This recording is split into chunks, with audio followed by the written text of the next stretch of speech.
Milkshakes and mind-blowing business secrets you need to know. All right, my lovely lot. If you caught my last video about the founder and what we can learn from it, you'll know we got deep into ambition, success, and what it costs to get there. But after watching that, my brain was buzzing. And it got me thinking about another absolute gem I've come across recently, Christensen's jobs to be done theory. Now, this theory's a game changer if you're running a business or just trying to understand why people do the things they do. It's all about why people hire a product or service to get a specific job done in their life. And no, we're not talking about hiring employees, mate. We're talking about hiring products. Sounds weird? Stick with me, because this will blow your mind. So grab a cuppa and let's dive into the jobs to be done theory and why McDonald's milkshakes have more to teach us than you might think. 1. What is the jobs to be done theory? Right, so let's break this down. The jobs to be done theory is all about understanding the reason behind why customers buy something. They're not just buying a product, they're hiring it to do a job. Take this classic example from the theory itself. McDonald's wanted to sell more milkshakes. They had data coming out of their ears about the typical milkshake buyer, what they liked, what they didn't, and all that jazz. They even asked customers how to improve the milkshakes to sell more, but guess what? It didn't work. Sales didn't budge. So, Christensen and his team took a different approach. Instead of just asking customers what they wanted in a milkshake, they asked, "What job are you hiring the milkshake to do?" And the answer? People were buying them because they had long, boring drives to work, and they needed something to keep them occupied and full until lunch.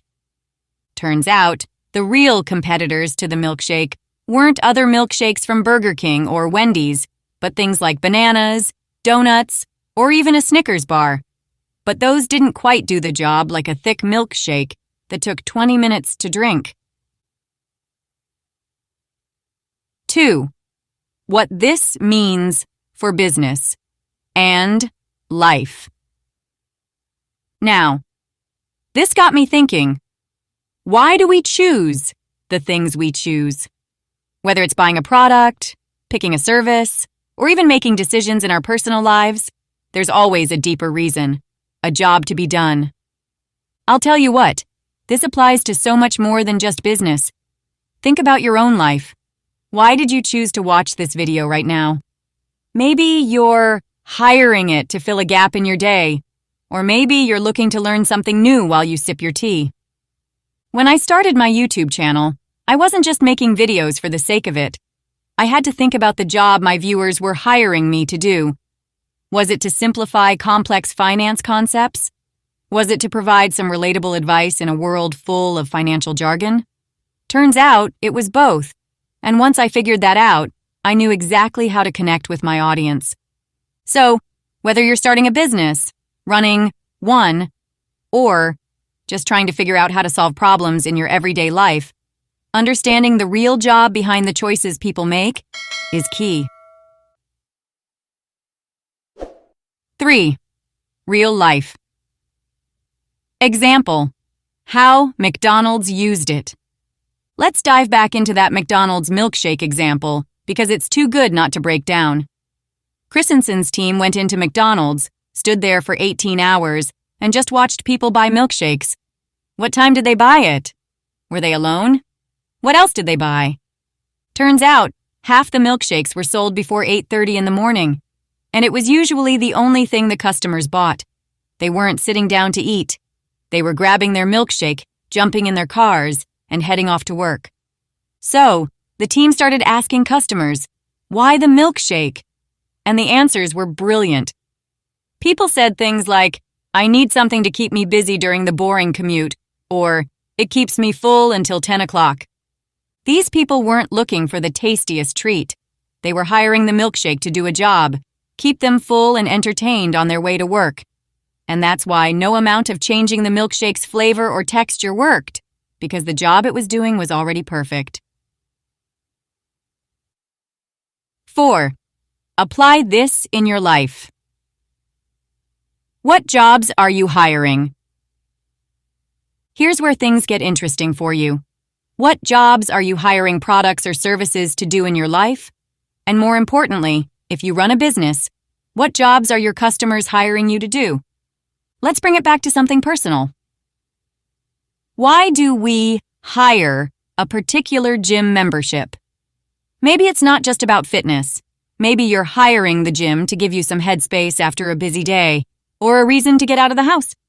Same goes for why we choose certain brands, like why you might grab a Greg's sausage roll on the go rather than making a sandwich at home. You're hiring it for convenience, speed, and, let's be honest, a bit of indulgence. In my own life, when I'm helping clients with investment strategies, I always ask, what's the real job here? Is it security for their family? Is it peace of mind for the future?